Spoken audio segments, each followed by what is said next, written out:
Hello and welcome to the channel. We are looking at some more IB grammar from a bit of an obscure place. I'll show you now, but first of all, please support my books. Afrikaans Made Simple workbook, that we call it the purple book. If you don't have that book, then you need the cheat sheets. If you have brothers and sisters or friends in grade 4, 5, 6 and 7, there are complete books for those as well. Where can you get them? You can get them from Takealot, which is pretty awesome. They are all on there, so please put on your, if you just do me a bit of a massive favor, you can post that on your WhatsApp status so that everybody can see it, all your contacts can see it. That'll be a massive help for me and my family. Anyway, enough of that. Let's look at the May 2022 paper. So what is this? This is probably just like a, if you missed the paper, it's like a catch-up paper, isn't it? So, okay, so great practice. Okay, because it reveals the way that the IB likes to ask grammar questions. It's 12 marks in the paper. You've got to bank those 12 marks. You can study for this. So why would you leave it out? Okay, why would you not learn for this? This is a no-brainer.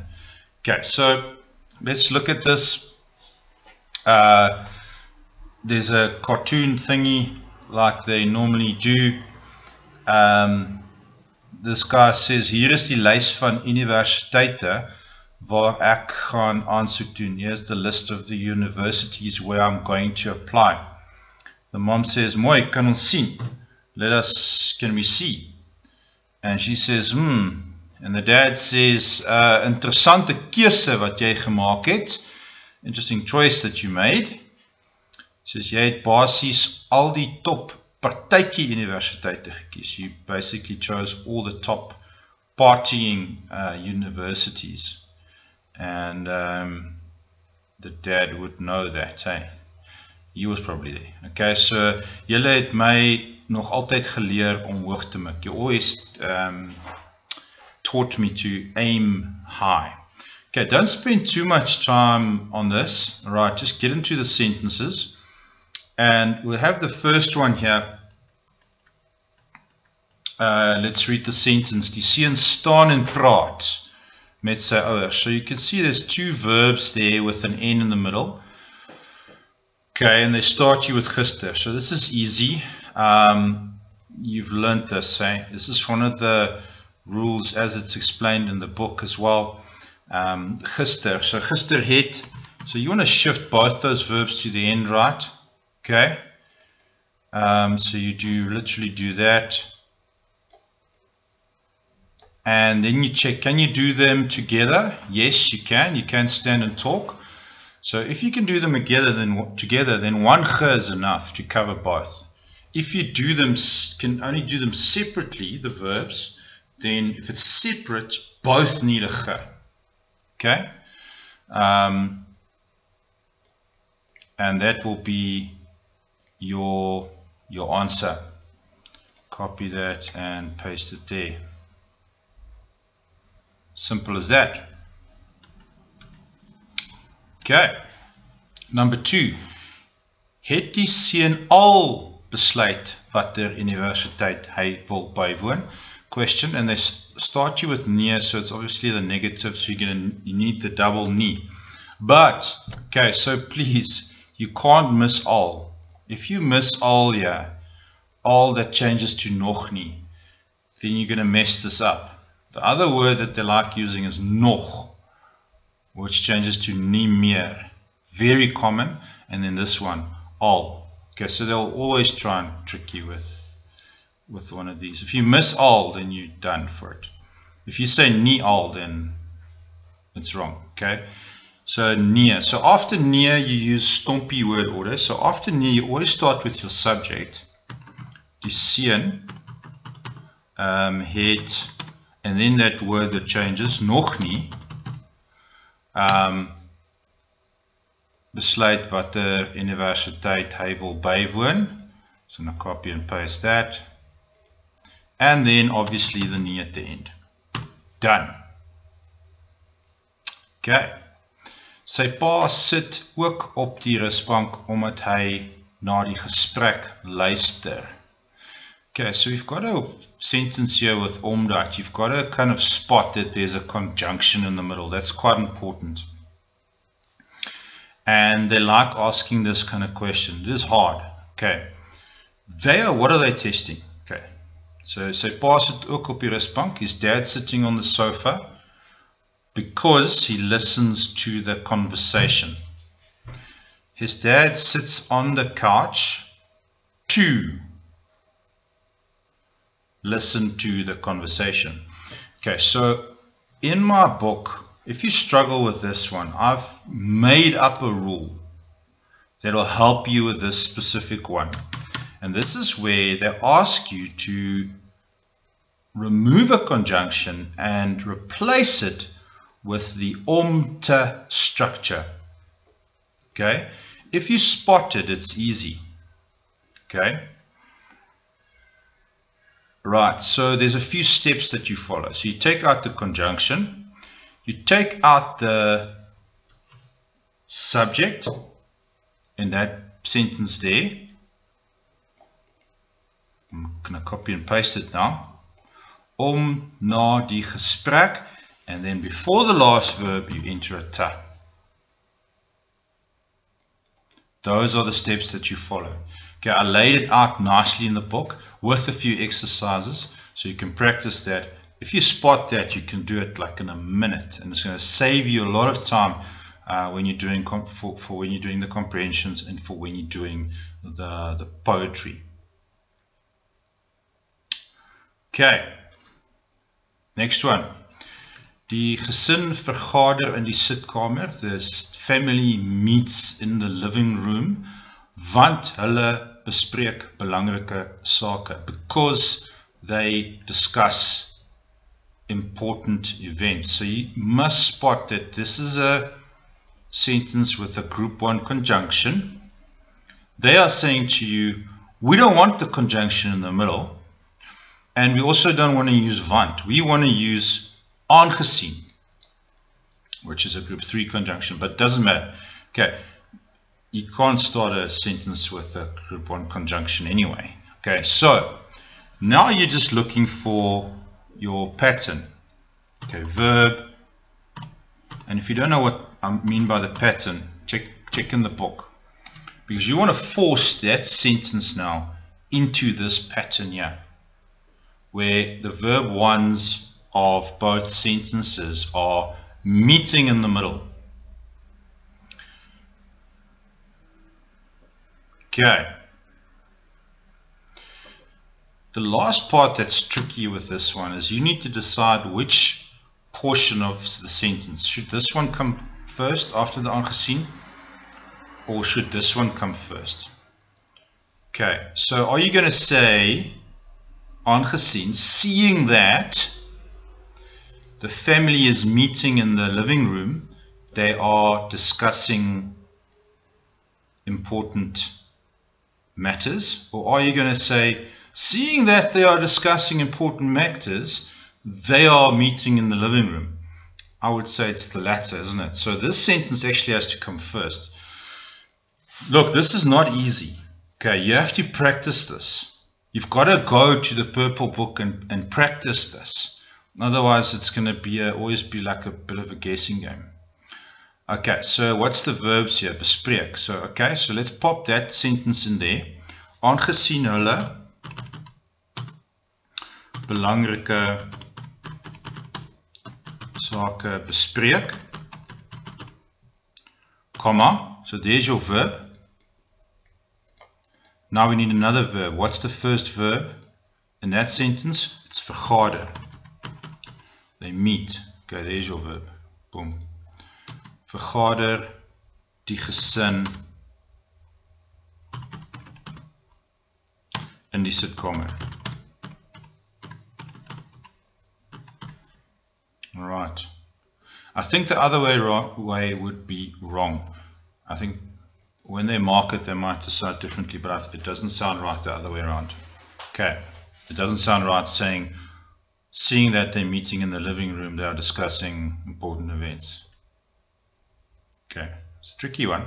Okay, anyway, 8.6. Jy moet op jou eie hierdie belangrike besluite neem. You must take these important decisions yourself, or by yourself, op jou eie. And they use jy hoef. Okay, so they are taking moet and they're changing it to hoef. Hoef will now force this sentence into the negative.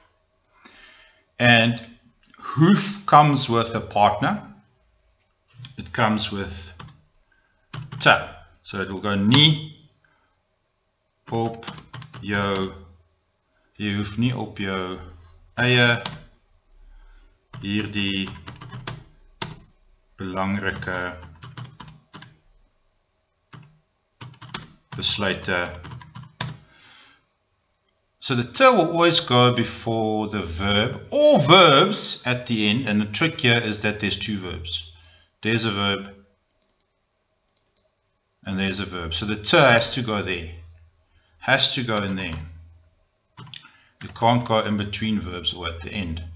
Te, jy hoef nie op jou eie hierdie belangrike besluite te, sorry, I'm talking nonsense.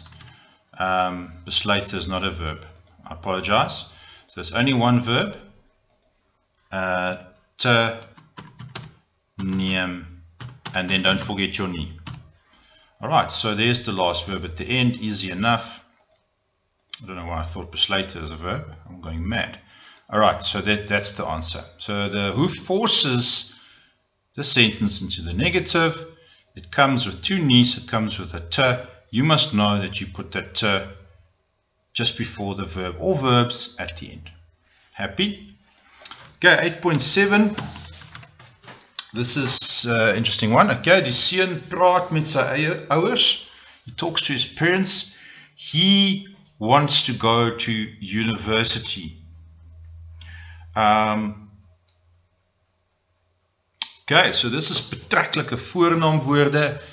They made it easy because they gave you the wat there in the purple book, and in another video on my channel there's a comprehensive explanation of betreklike voornaamwoorde. It's a whole section. You learn that whole thing and then they test it for 1 mark, but such is life, I think. Okay, so okay, die seun wat. Okay, so the wat will push that verb in that first sentence to the end, comma, and then it will draw the wil universiteit toe gaan.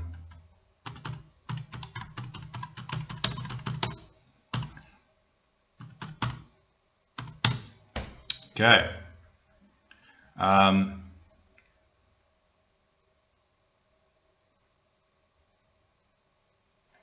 You can also do it another way.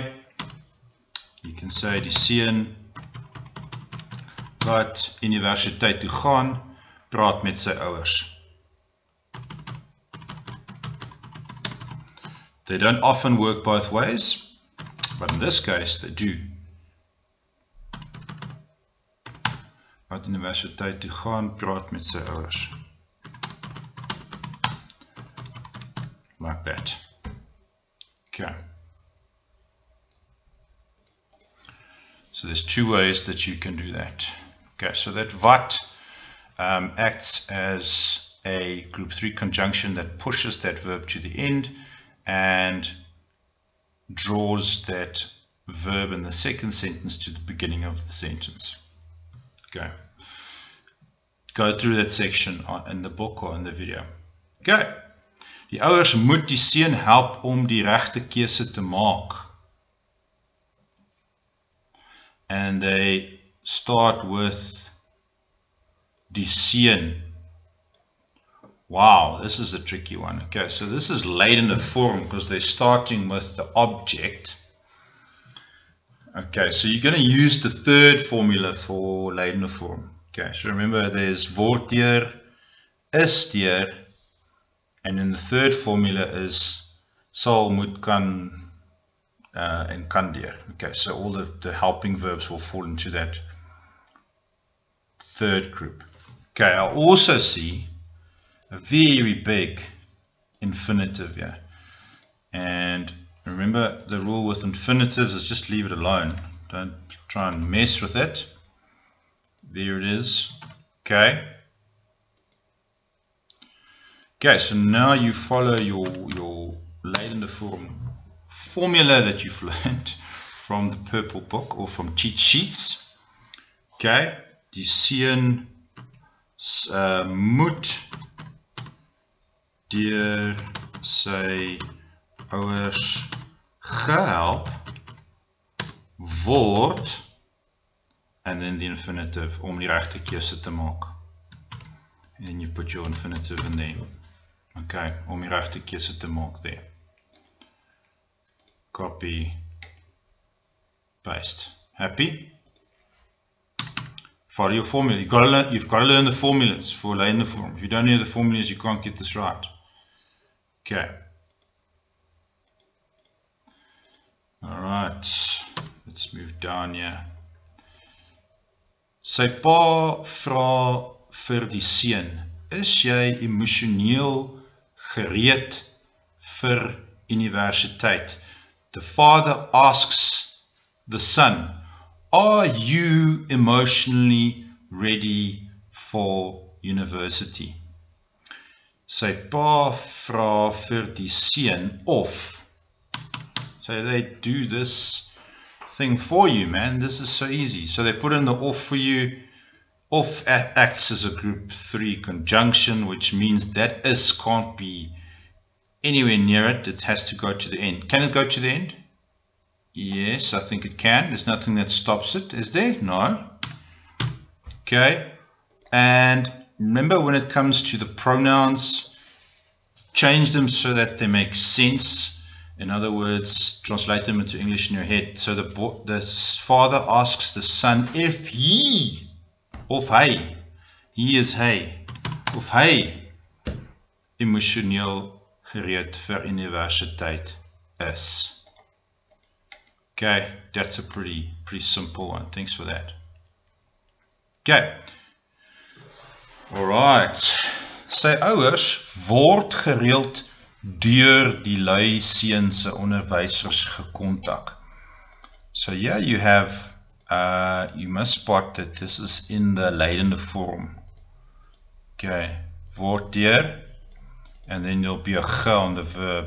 That's a dead giveaway that this is leidende vorm. If you don't know leidende vorm, you need the book so you can learn it with lekker examples. Okay, so here they are going from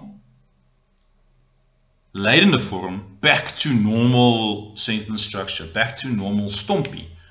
So once you realize that, that's easy. So that means there's no more word, there's no more deur, there's no ge on the verb, okay, because you put it there, they put it there. So die lui seun se ouers,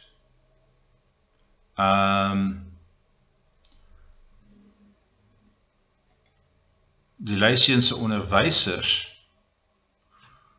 kontak. So the subject, die lui seun se ouers, is all the subject, a long subject, that could be tricky. Die lui seun se onderwysers kontak gereeld manne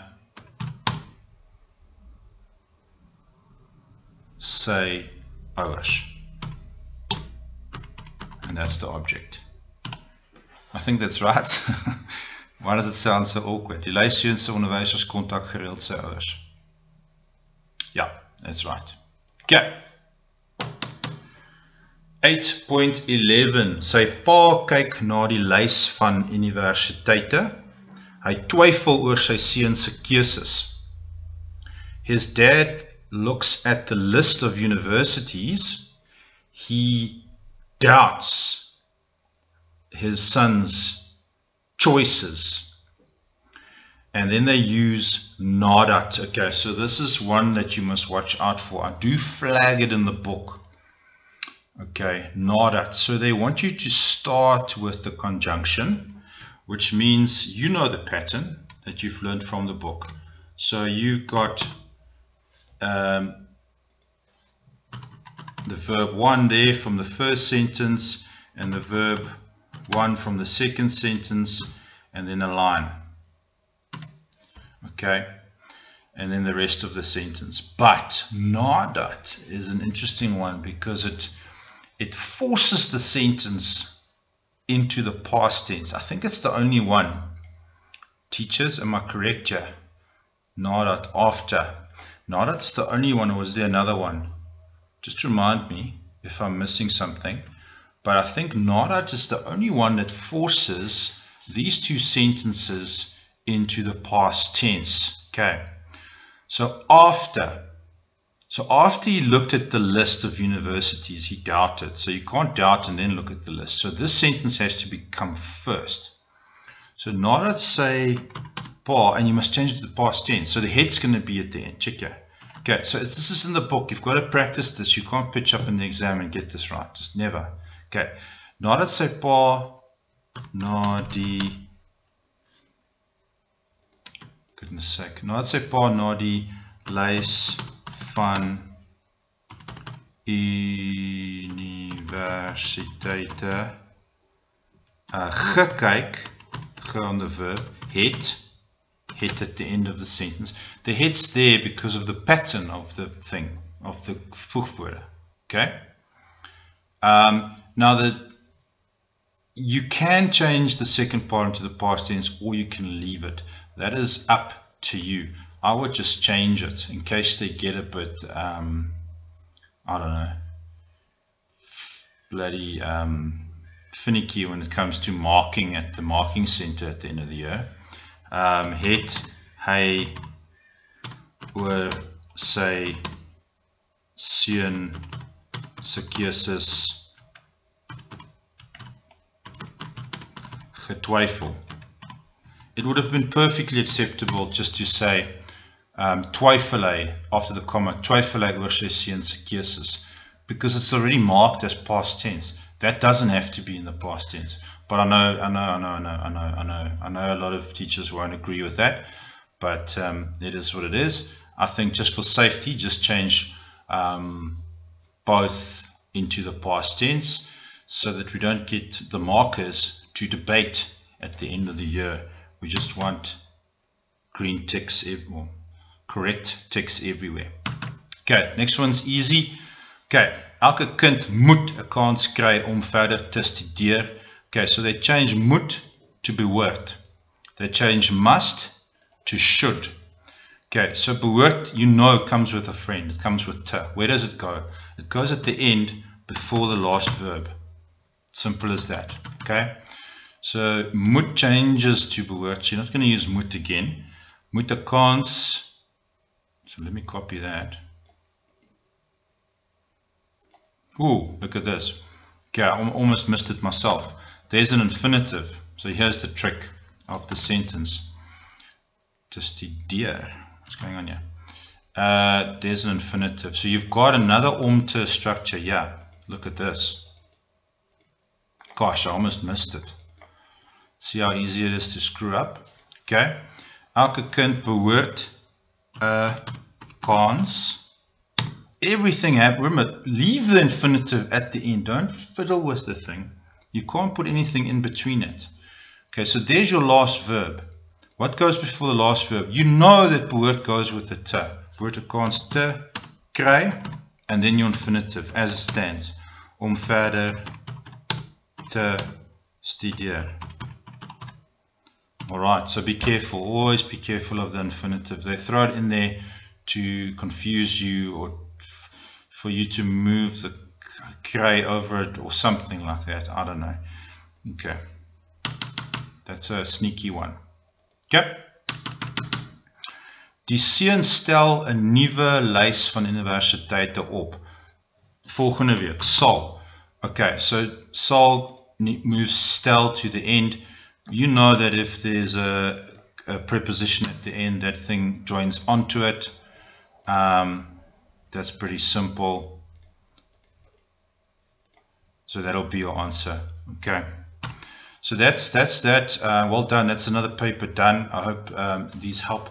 Please share this link on your WhatsApp status, or if you can just advertise a little bit for me, it'll take you a minute just to tell people that you can find my books on Takealot. Please buy them from Takealot. Don't buy any other book. This is the one that's going to help you the most, I promise you. And if you have any queries, if you want to order in bulk as teachers, please contact me, Hing Farwell. It's admin@MadeSimpleRange. You can WhatsApp me as well. I don't mind. Even voice messages. I don't mind. Just send me something and give me some feedback. Thank you so much, and please share, and I really appreciate all the support. Chat soon.